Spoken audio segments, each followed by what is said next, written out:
మా అందరి ముందున్నటువంటి లక్ష్యం. या गुंडागर्दी नहीं चलता इधर, नहीं चलेगा. పొరపాటున ఎవరైనా మా ఇష్టం వచ్చినట్టు చేసుకోవచ్చనే ప్రయత్నం చేస్తే ప్రజల ధన మాన ప్రాణాలు కాపాడటానికి పోలీసు యంత్రాంగం మిగతా యంత్రాంగాల్ని ప్రభుత్వ పరంగా వ్యవస్థీకృతం చేసి పెట్టాం. పొరపాటున ఎవరైనా బలహీనుడు కదా, వీడు వెనక ఎవరు లేరు కదా, ఈ కుటుంబం మీద దాడి చేస్తే అడిగేవాళ్ళు లేదు కదా అనుకుంటే చాలా పొరపాటు. ప్రతి పౌరుడికి రక్షణ కల్పించడమే మా అందరి ముందున్నటువంటి ఏకైక లక్ష్యం. పొరపాటున ఆ రక్షణకు సంబంధించిన కార్యక్రమంలో కొద్దిగా మీరు మితిమీరినా ఏ రకంగా చర్యలు తీసుకోవాలో చట్టపరంగా పాలనలో అనుభవం ఉన్నటువంటి ఇందిరమ్మ రాజ్యంగా చెప్తా ఉన్నాం. ఎట్టి పరిస్థితుల్లో ఉపేక్షించం. మొన్ననే పెట్టినటువంటి కేబినెట్ సమావేశాలు కూడా చాలా స్పష్టంగా చెప్పాం. హైదరాబాద్ నగరం అందమైన నగరంగా ప్రపంచవ్యాప్తంగా మనం తయారు చేసి పెట్టిన నగరం.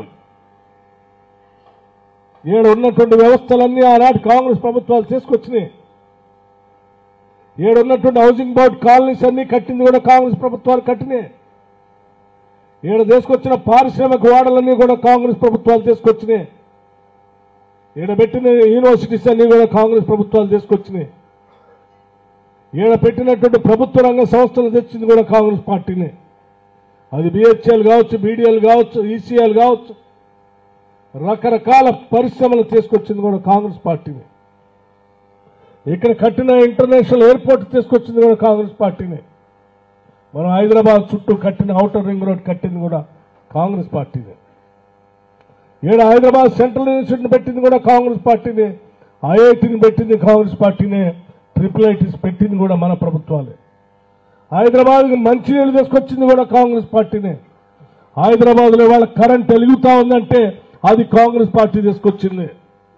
హైదరాబాద్లో బళ్ళు పెట్టినా, ఆసుపత్రులు పెట్టినా, రోడ్లు వేసినా, ఏమి చేసినా అది కాంగ్రెస్ పార్టీ ప్రభుత్వాల ద్వారా మాత్రమే వచ్చినాయి తప్ప 10 ఏళ్లుగా పాలించిన టీఆర్ఎస్ పార్టీ కానీ బీఆర్ఎస్ పార్టీ కానీ ఒక్క సంస్థను కానీ వ్యవస్థను కానీ హైదరాబాద్ నగరంలో నిర్మించింది లేకపోగా మనం సృష్టించిన ఆస్తులను అమ్ముకొని బతికారు వాళ్ళు.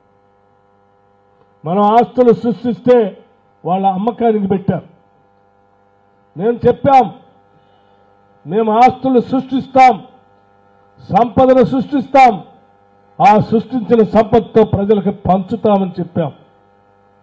6 గ్యారంటీలు ప్రకటించాం. ప్రకటించిన 6 గ్యారంటీల్లో మేమందరం శాసనసభలో ఇలా ప్రమాణ స్వీకారం చేశామో లేదో కేవలం 2 గంటల వ్యవధిలోనే 2 గ్యారంటీలను అమలు చేసి చూపించాం. ఈ రాష్ట్రంలో హైదరాబాద్లో రాష్ట్ర వ్యాప్తంగా మహిళలందరినీ కూడా మహాలక్ష్మిలాగా మనం పూజిస్తాం. మన సమాజం ప్రతి మహిళ ఈ రాష్ట్రంలో ఎక్కడ పోవాలన్నా ప్రయాణం చేసే ఆర్టీసీ బస్సు ఉచితంగా అని చెప్పి మనం గ్యారంటీ ప్రకటించాం.